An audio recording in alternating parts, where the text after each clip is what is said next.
আজকে প্রধানমন্ত্রী বলেছেন জুলাই সনদের প্রতিটি অক্ষর প্রতিটি লাইন বাস্তবায়ন করবে এই সরকার। আবার অন্যদিকে বিরোধী পক্ষ সংস্কার নিয়ে এর মধ্যে রাজপথে নেমেছে। আসলে কতটা আপনি কি দেখতে পাচ্ছেন আপনার চোখে?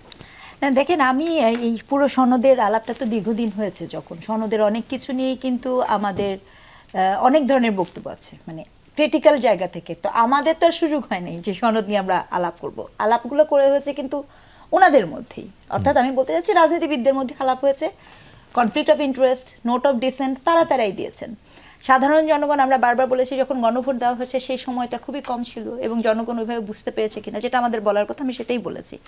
তো এই আলাপটা তো প্যারালালি যেতে পারে, কিন্তু একটা কথা আমি সত্যিই বলতে চাই, এটা আমি অত্যন্ত বিনয়ের সাথে বিরোধী দল, রাজনৈতিক দল সকলকে বলতে চাই।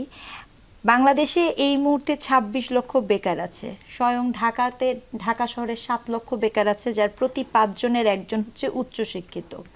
ইনফ্লেশন রেট 8.5 থেকে 9.2%। ব্যবসা বাণিজ্যের অবস্থা ওই অর্থে খুব একটা ভালো না। সো এটা খুব গুরুত্বপূর্ণ। আপনি সনদ করেন, যাই করেন, দেশের জন্যই তো করবেন।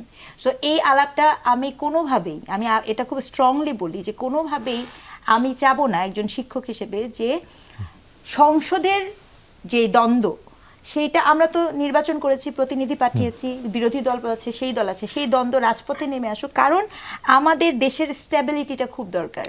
পৃথিবীতে যুদ্ধের মতো একটা পরিস্থিতি তৈরি হয়েছে এবং জ্বালানি সংকটের ব্যাপারটা অনেক ভয়ঙ্কর ভাবে আছে, তেলের বিষয় আছে।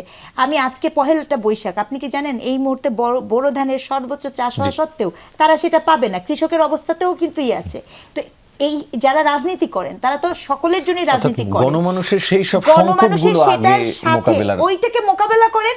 সনদকে আপনারা আপনাদের পাশাপাশি প্যারালালি যেতে পারে, কিন্তু ওগুলো বন্ধ করে দিয়ে আমি সবকিছু বন্ধ করে দিব, আমার এখনো ভোটের ডাকটা যায়নি। এটা খুব গুরুত্বপূর্ণ বোঝা, অনুভব। সেটি নিশ্চয়ই সবাই বুঝবেন।